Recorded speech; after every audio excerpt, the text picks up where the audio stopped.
Hello YouTube, my name is Quincy Carrier and these are top 5 things that I learned while driving across the country to Los Angeles from Cleveland.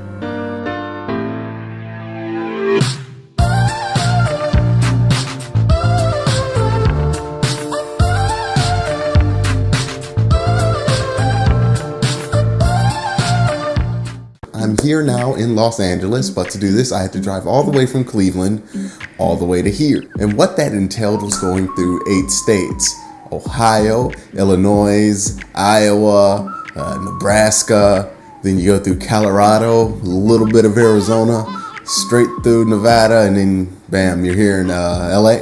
So I'm just going to tell you the 5 things that I learned in my 5 days in going across the country. So here we go. And we start with number 1. First thing you're going to want to make sure you do is always, and I mean always, whenever you stop, get gas. Because there are some parts of the country where you don't want to be left without gas. Let me tell you, once you get past Denver, even parts of Iowa and Nebraska, but especially once you get past Denver and Colorado, there is nothing. Like, you might see a gas station here, but you might not see one again for like another 200 miles. And you really don't want to run out of gas in between those 2 points. Even if you have AAA, you're in such a remote area, it's going to take them forever to get out to you. And if you're in somewhere where it's more of a desert environment, you don't want to be there at night because the temperature change is going to be drastic. I mean, I'm talking about 20, 30 degrees difference between day and night. The second thing I found really helpful for the drive was to divide up each trip into smaller checkpoints. So what I mean by this is that you're going to want to make smaller checkpoints whenever possible to get to your bigger checkpoint. So say you're driving from Cleveland into Iowa in one day, and that's about a 13-14 hour drive. Well, you can drive straight there in 14 hours, but I guarantee you'll be crazy by the end of it.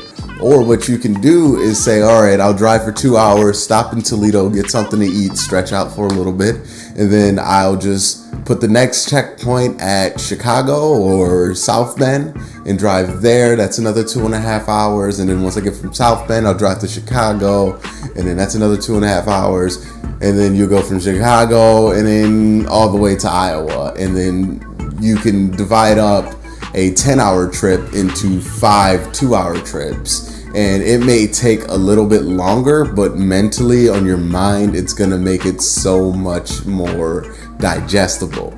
Because when you just see the ticker and you're driving and you see it's 12 hours when you started and you've been driving for 4 hours and you still got 8 hours left to go, it can drive you nuts. So just to help yourself out for your sanity, just divide those trips up into little chunks, smaller checkpoints, and it'll help you mentally just get through the drive so much better. Number 3, always, and I mean always, check the weather report whenever you can, as consistently as possible. There's some parts of the country you really don't want to be caught out when it's a lot of rain out, because the rain can be so much more harmful to the road in different areas. I know when I was driving through Utah, it was terrifying when it started to rain, because the way they have the plateaus and the mountains lined up there in Utah, it just drips all the water from those structures onto the road, and you can't not hydroplant on there after it rains for a while, so you just got to get off the road. But you don't want to be caught in a situation where you have to get somewhere in X amount of hours and you got no leeway and you need to get there, but it's raining and you can't afford to stop in Utah, and you spin out and you destroy your car's front axle, and now there's no more road trip. So always look at the weather report, adjust to that, and then make your adjustments from the day to that, because a lot of rain in Ohio is not really that big of a deal. You don't hydroplant that much. A little bit of rain in Utah or Arizona, or even somewhere where it's really flat like Iowa, can be deadly. So always check that weather report. Even if it doesn't look like it's going to be a big deal, keep it in the back of your mind that it's going to rain and that you might want to make a stop a little bit longer, or you might not want to book a hotel that's too far away. That way you can afford to get caught out in the rain a little bit, so you're not stressing about that. But definitely check those weather reports because they are key.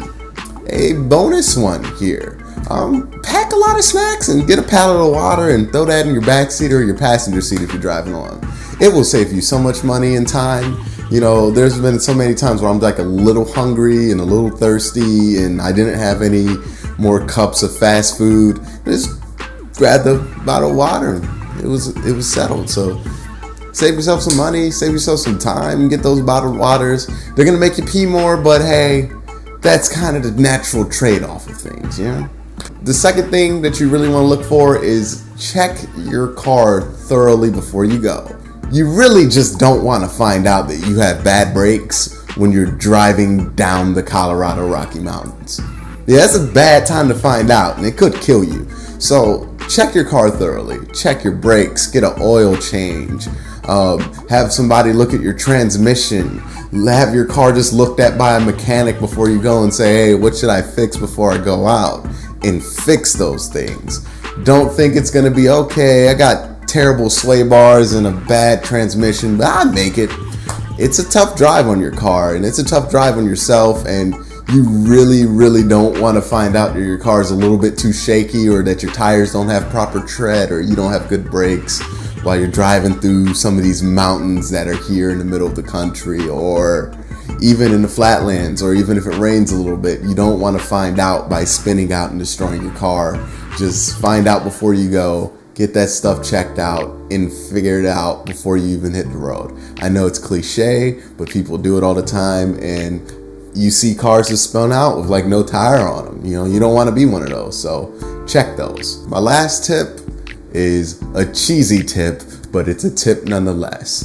Don't be in a big rush. Relax a little bit. Spread it out. Go see some stuff. Check some things out. See some sights. Some of these mountains you'll see going across the country are freaking amazing. Like you just look at them and go, wow, it's the biggest thing I've ever saw in my life. And it's pretty intimidating because you're gonna have to drive up those too. So again, fix your brakes. But you know, it's amazing to look at and to see all these things that just are here and naturally occurring. It's just fun. So just take a little bit. There's a ton of places in those parts of the country where they have places that are built just so you can stop your car and look at the beautiful stuff. So every once in a while, stop your car and look at the beautiful stuff. It's not going to be too bad on you. It's really amazing though. Check out some of these things. Go see Chicago. I drove through downtown Chicago and I had never felt so overwhelmed in my life going through downtown Chicago. It was amazing. So yeah, just check things like that out. See some stuff. That's what this whole experience is about. You know, you should be changed from the person that started this road trip to the person that ended it. And you should see something in between there that changes you for the rest of your life, so you remember this road trip for the rest of your life. Because what's driving for 5 straight days if you're not going to remember any of it, you know? So make it memorable, make it worthwhile, and don't just bull through the whole thing, you know? Stop, see some sights a little bit, get some area specific food. I got some pizza in Denver that was just amazing. It was like Fat Sully's. I didn't know it existed. But it's my favorite pizza, and I can never have it again because I don't live in Denver. Maybe I'll visit one day. But anyways, you know, just go see some stuff, taste some stuff, look at some stuff. You never seen this place? Go see that place. Yeah, just do it. Yeah, you go across the country anyway. What's the big rush? You're in a rush. You would have bought an airplane ticket. That's why you're driving. So go see it. Go see some stuff. All right. Well, those are my tips for driving across the country.